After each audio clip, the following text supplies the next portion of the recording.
नमस्कार दोस्तों। तो आज हम बात करेंगे सर्दियों में फूल देने वाले पौधों के बारे में कि उनके सीड हम कैसे लगाएं, कौन कौन से सीड लगा सकते हैं हम सर्दियों में एक जिन पे फ्लावरिंग होती है। तो फ्रेंड्स ये देखिए, कई बार हम ना ऑनलाइन सीड मंगवाते हैं तो वो अच्छे नहीं निकलते। जी मैंने मॉर्निंग ग्लोरी के सीड मंगवाए थे ऑनलाइन, पर जी देखिए अच्छे नहीं निकले। जी एक ही पौधा बन पाया है, बहुत सारे मैंने सीड ग्रो किए थे। तो ऑनलाइन जो हम सीड मंगवाते हैं ना, उनका कोई रिज़ल्ट अच्छा नहीं इतना मिलता। तो जी देखिए, तो हमें जब भी हम कोई पौधा लगाते हैं अपने घर में नर्सरी से ख़रीद कर, तो हमें सीड ज़रूर कलेक्ट करके रख लेनी चाहिए। ये देखिए, यहाँ पर भी सीड बन रहे हैं। ये इसका फूल है और इनको मैं तोड़ तोड़ कर कलेक्ट करके रखती जाऊंगी। तो मैंने भी पिछले साल ना सर्दियों में जो फूलों वाले पौधे होते हैं, बहुत सारे सीड इकट्ठे करके रखे हुए थे। तो अब की बार मुझे पौधे ख़रीदने नहीं पड़ेंगे, मैं बहुत सारे पौधे अपने घर में ही ग्रो कर लूँगी। तो अभी आपको दिखाऊंगी मैंने कौन कौन से सीड कलेक्ट करके रखे थे और अब मैं उनको कैसे ग्रो करूंगी, कैसे लगाऊंगी मिट्टी में उसकी पौध बनाने के लिए। तो मैं बहुत दिनों से देख रही थी कि मैं ग्रो करूं, पर हमारे यहाँ ना बहुत बारिश हो रही थी। इतनी बारिश हो रही थी ना, 4-5 दिन से लगातार डेली।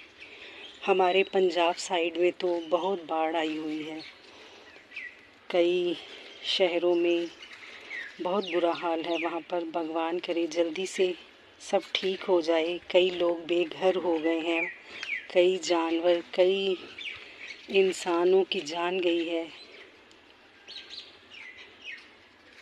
पता नहीं अब की बार इतनी बारिश क्यों हुई है। और हमारे आगरा में भी अभी बारिश बंद होने का नाम ही नहीं ले रही।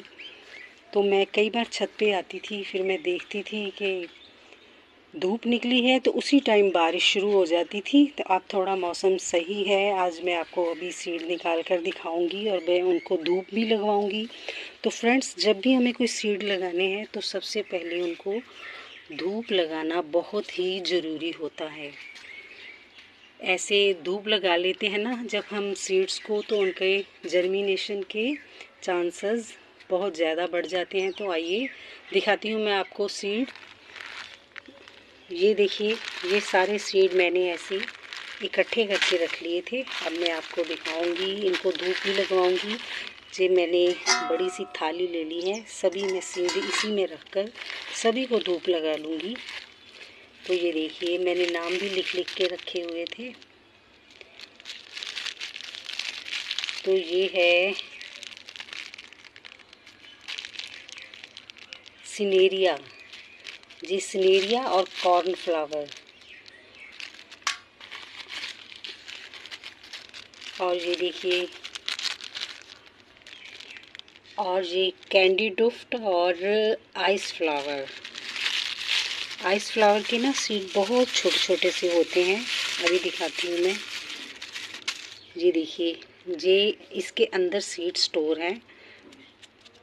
तो मैं अभी एक हाथ में मेरे फ़ोन में तोड़ के दिखा नहीं सकती हूँ, अभी मैं दिखाऊंगी फ़ोन रख के। आप मेरे साथ बने रहिए। इनको ग्रो कैसे करना है इसके बारे में भी बात करूंगी। सॉइल मिक्सर कैसे बनानी है और कौन कौन से सीड मैं अभी लगा रही हूँ। पहले तो मैं इनको अच्छी तरह पूरे दिन की धूप लगवाऊंगी। ये देखिए फ्रेंड्स, ये कुछ मैंने सीड निकाल लिए हैं। और ये देखिए, ये है कैलेंडुला के। मैं थोड़ी थोड़ी ही सीड अभी ग्रो करूँगी, क्योंकि फिर जितने ज़्यादा हम सीड लगा लेते हैं ना, फिर उतने ही हमें गमलों की ज़रूरत पड़ती है। ये देखिए कैलेंडुला,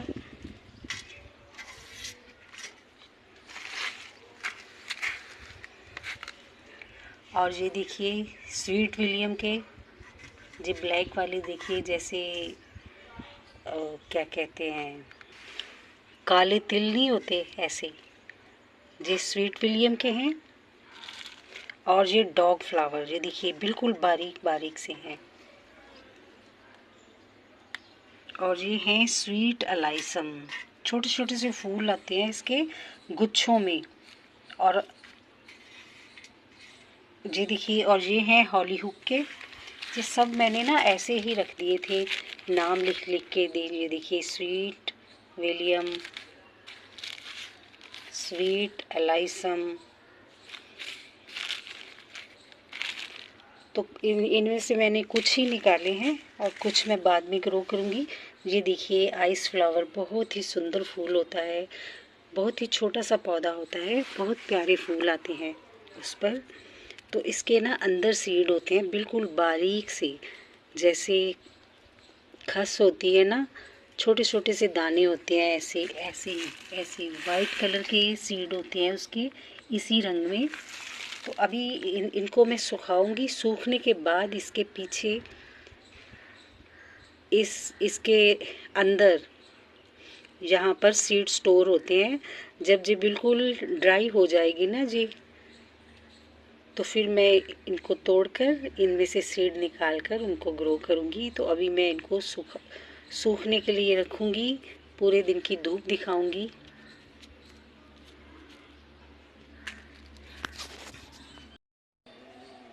तो फ्रेंड्स, अभी मैंने कुछ ही सीड निकाले हैं। देखिए, अभी मैं बताऊँगी आपको। ये देखिए, क्लैंडुला, ये हॉली हुक, ये स्वीट एलाइसम, और ये स्वीट विलियम, और ये वर्बीना। वर्बीना के भी ऐसे ही ब्लैक कलर के सीड हैं जैसे स्वीट विलियम के हैं। इसके थोड़े से मोटे हैं और इसके बारीक हैं। ये वर्बीना के हैं। और ये डॉग फ्लावर, जी मैं छः सीड लिए हैं। इनको मैं धूप लगाकर इन्हीं को ग्रो करूँगी अभी। बाकी मैं बाद में लगाऊंगी, क्योंकि जिनमें लगाना है उनका भी इंतज़ाम करना पड़ेगा, जिस पॉट में लगाना है।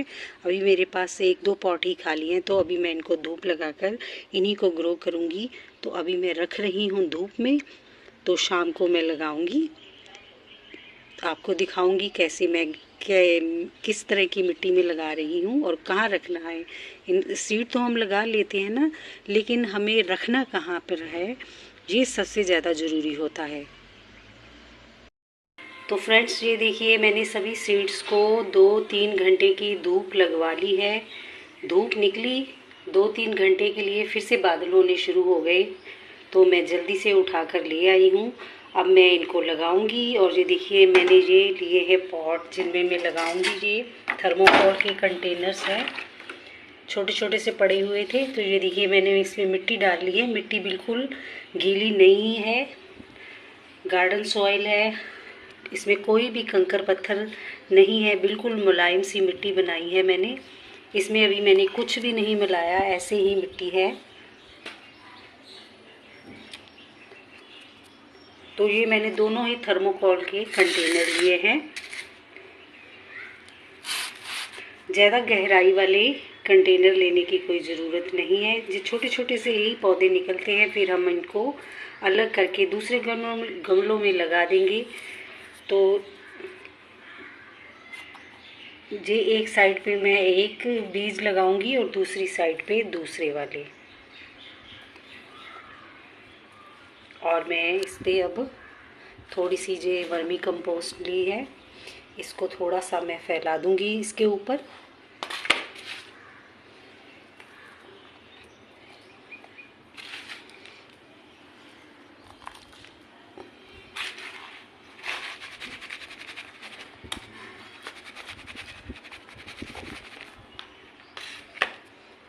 और अब मैं थोड़ा सा फंगीसाइड भी मिलाऊंगी इन पे, इस मिट्टी पे थोड़ा सा,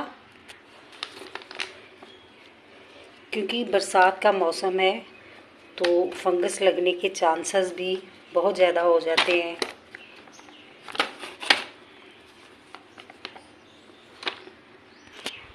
अब मैं हल्का हल्का इसको ऐसे मिक्स कर दूंगी, अच्छी तरह एक बेड सा बना लेंगे।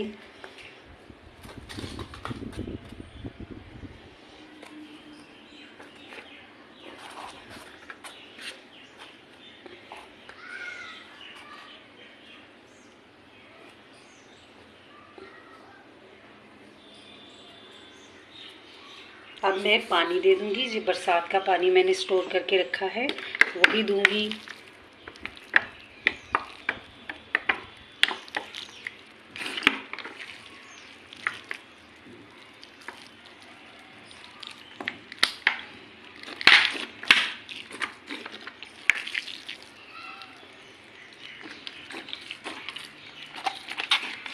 अब सबसे पहले मैं लगाऊंगी जे स्वीट अलाइसन के। जे बिल्कुल छोटे छोटे से सीड हैं इसके, तो बहुत ही जल्दी जे जर्मिनेट हो जाते हैं। तो अभी मैं इसको उठाकर मिट्टी पे फैला दूंगी। जी देखिए, मैंने जे थोड़े से ही लिए हैं।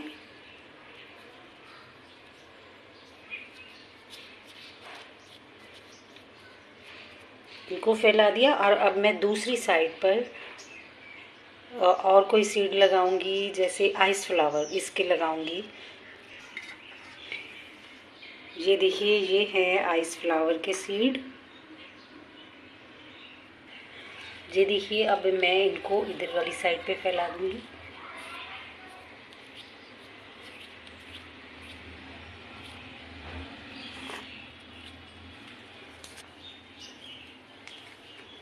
अब इनको कुछ नहीं करना है, ऐसे ही मैं रहने दूंगी।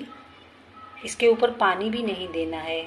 ज़्यादा पानी देने से ये सीड मर भी सकते हैं, और ना ही इनको हमने बरसात में रखना है, बाहर रखना है।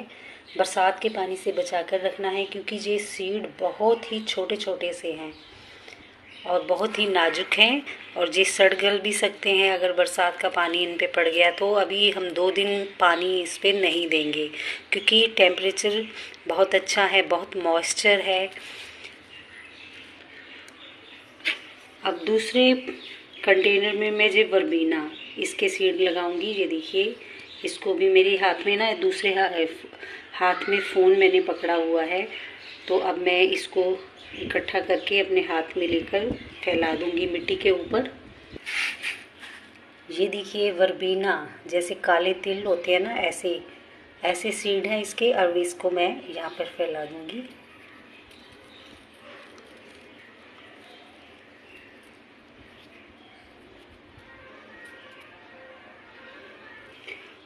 और अब मैं लगाऊंगी स्वीट विलियम के। ये स्वीट विलियम के सीड है, ये भी वर्बीना के सीड की तरह ही हैं, पर ये थोड़े से उससे मोटे हैं। जैसे काले तिल होते हैं ना, वो थोड़े बारीक हैं और ये थोड़े से मोटे हैं इसके सीड। अब मैं ये लगाऊंगी दूसरी साइड पर, जहाँ पर मैंने ये वर्बीना के लगाए हैं। अब इस वाली साइड पर मैं ये स्वीट विलियम्स के लगाऊंगी सीड। इनको भी ऐसे ही फैला दूंगी।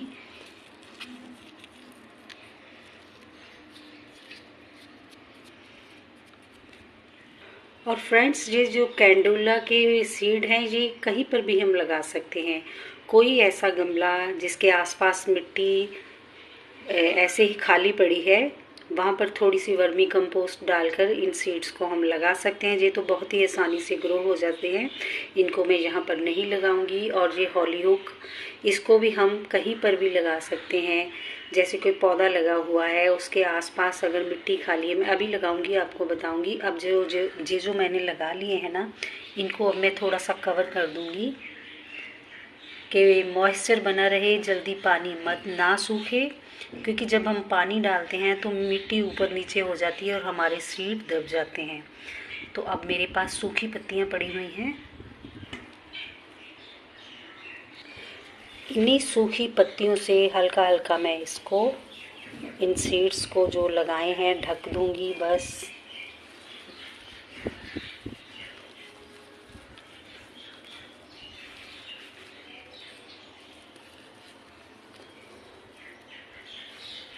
ये बिल्कुल ड्राई लीव्स हैं। जैसे मैंने सीड बाहर रखे थे ना धूप में, तो ये भी मैंने रख दी थी पत्तियाँ। ये पहले भी सूखी हुई हैं, फिर से एक बार मैंने धूप लगा ली थी। अब मैंने इनको, इन सीड्स जो लगाए हैं उनसे ढक दिया है। अब हल्का सा फिर से पानी दे दूंगी, बिल्कुल हल्का सा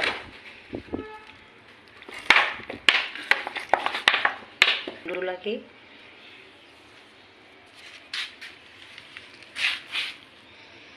और ये देखिए, ये मैंने पत्तियों से सभी सीड्स को ढक दिया है। इनको ढकना भी ज़रूरी है, क्योंकि जब हम पानी डालते हैं तो मिट्टी ऊपर नीचे होती है और हमारे सीड दब जाते हैं। तो ऐसे पानी अगर हम डालेंगे तो सीड मिट्टी में नहीं दबेंगे, पानी इनके ऊपर पत्तियों के हो जाएगा। ये देखिए फ्रेंड्स, ये गमला खाली पड़ा है। ये अभी पौधा मैंने लगाया है, निकल रहा है। अब इसके आसपास ये देखिए, ये भी यहाँ भी छाया है, नमी बनी रहती है। और इसी के मैं आसपास ये कैलेंडुला की सीड लगा दूंगी। ये देखिए, ये सीड बहुत ही आसानी से ग्रो हो जाते हैं। अब मैं इनको एक एक करके इसमें लगा दूंगी। तो फ्रेंड्स, बस यही थी मेरी शेयरिंग जो मैं आज आपसे शेयर कर रही थी कि सर्दियों वाले फूलों के बीज हम कैसे लगाएं। तो बहुत अच्छा समय है ये सितंबर का महीना। सितंबर के लास्ट में भी लगा सकते हैं, अक्टूबर में भी लगा सकते हैं। लेकिन अब ना नमी बहुत है मौसम में, तो अब ये जल्दी जर्मिनेट हो जाएंगे। तो अब ये निकल आएंगे जब, फिर हम इनको अलग अलग गमलों में लगा सकते हैं। तो आप सबका बहुत बहुत धन्यवाद मेरे साथ बने रहने के लिए। तो ये रह गए अब हॉलीहुक के, ये भी मैं कोई गमला खाली देखूंगी तो उन्हीं में मैं इनको भी लगा दूंगी। ये भी बहुत आसानी से ग्रो हो जाते हैं। तो आपका मेरे साथ बने रहने के लिए बहुत बहुत धन्यवाद। फिर मिलते हैं एक नई शेयरिंग के साथ, तब तक के लिए बाय बाय।